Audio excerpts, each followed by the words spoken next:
In 2007, PAVCO and the provincial government initiated plans for the renovation of BC Place. Actual renovation started in April 2010, 2 weeks after the closing ceremonies of the 2010 Winter Olympics. In 2009, the capital project plan projected a $365 million budget, with renovations being completed in the third week of September 2011. At the grand opening on September 30th, 2011, the total cost ran up to $563 million. This was the largest renovation of a public structure in Canadian history. The now year-round open-air facility contains a state-of-the-art retractable roof that is the largest of its kind. It only takes 20 minutes to open or close, exposing and sealing the 7,500 square meter opening, which is the same size as the field. In addition to the roof, all exterior windows were replaced, support columns were reinforced, seismic dampers were installed under the stadium to ensure stability during a large earthquake, and there was a complete revamp of the interior of the building. The fan experience is enhanced with the renewal of 50 private suites and 1,300 club seats, as well as an upgraded, new-look concourse which includes renovated concessions and washrooms. The infield experience is also improved, with 5,500 brand-new seats and a high-definition scoreboard suspended over the middle of the field, which is the second largest in North America, with a relative size of 452 42-inch flat-screen TVs. The experience for handy-capable visitors is more convenient, with the new access ramps leading to better seating.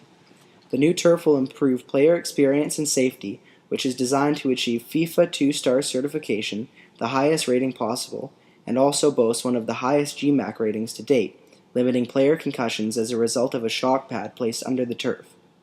This new stadium will have an impact on the city in 3 primary ways, including tourism, the economy, and the environment.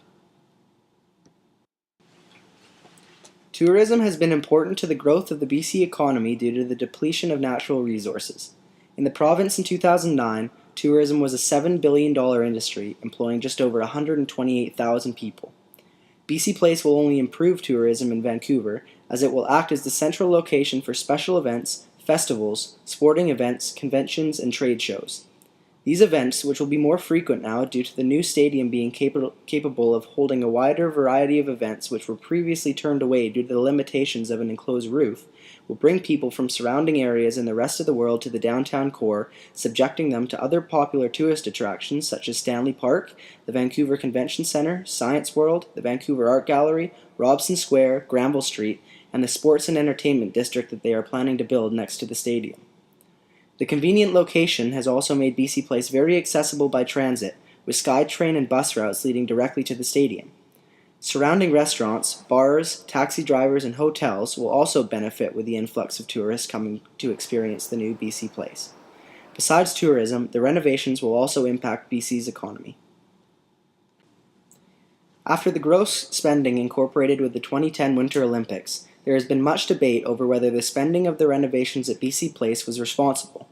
PAVCO, the organization behind the renovation, has responded by saying that the stadium was received at a budgeted price and will also stimulate the economy, bringing in an estimated $40 to $100 million in additional revenues each year. They also explained how the renovations created many jobs and will take on 3,000 more employees to run and maintain the stadium. Unfortunately, many of these reassurances are false. BC Place will most likely never reach these estimated revenue values. For one, there is no evidence that sports facilities generate new jobs or income in a city.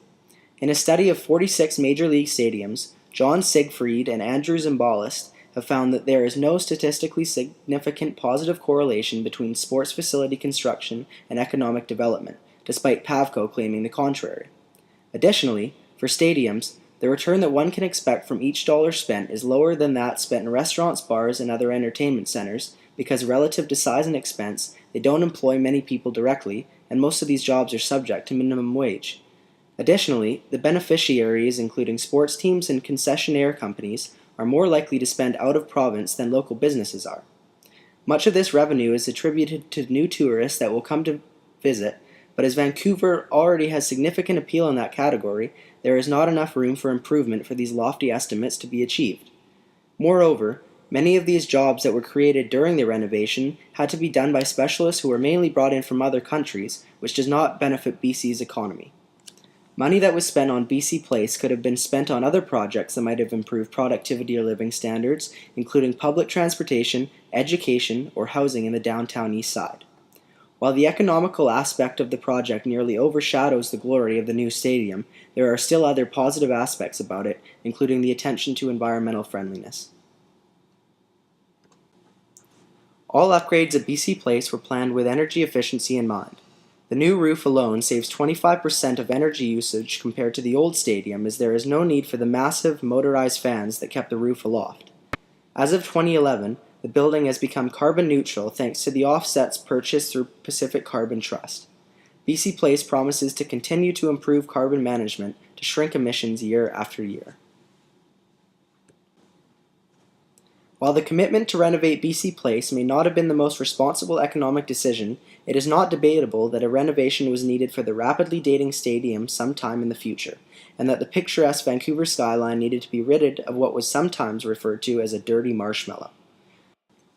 While there was much skepticism on whether the renewed stadium would live up to the expectations of the public, the final product has silenced many critics, as it is being described as breathtaking and modern by most who see it. While the new stadium may not reciprocate the costs of construction, there is no doubt that it will add to the standard of living and sense of pride for Vancouverites, and will provide tourists with yet another reason to visit this beautiful city.